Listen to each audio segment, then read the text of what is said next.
Just 2 years after the Georgia runoff that ushered in a blue wave that won Democrats the Senate, we're headed back down to the Deep South. And Donald Trump is putting himself in the middle of it again because that worked out so well last time. Here is his team's latest fundraising email, or Grift, rather, that is promising to match donations by 1,200%, which obviously is not true, and yet I'm sure they'll rake in a ton of cash, but literally for Donald Trump, not this guy.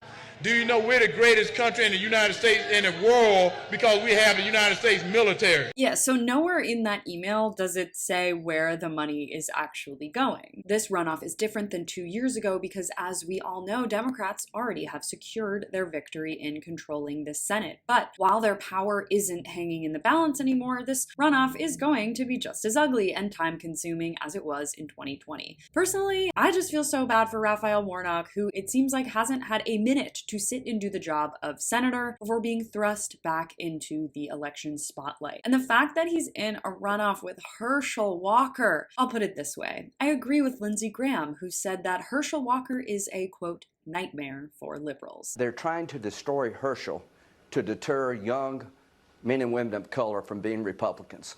If they destroy Herschel, it will deter people of color from wanting to be a conservative Republican because you just have your life ruined. We cannot let that happen. We need to have his back. If Herschel wins, he's going to inspire people all over Georgia of color to become Republicans, and I say all over the United States. Herschel Walker is a nightmare for liberals. He's an African-American conservative. They have belittled him. They have treated him like crap. His family. Stand by Herschel tonight. So Trump is in a panic because it's the last test this election cycle of his crop of candidates that, as we know, have overall failed miserably. The candidate quality is so terrible and voters responded. So Republicans have this weird situation facing them where Trump is desperate for Walker to win, as he was handpicked and personally selected by Trump for the job. But Georgia voters overwhelmingly rejected Walker as a candidate already. We know this because Brian Kemp, who famously feuded with Trump, sailed to victory over Stacey Abrams in his governor's election. And further, remember Brad Raffensperger? So Raffensperger was the Secretary of State in Georgia back in 2020, who certified Georgia's election results in favor of Joe Biden. This led to Trump demanding he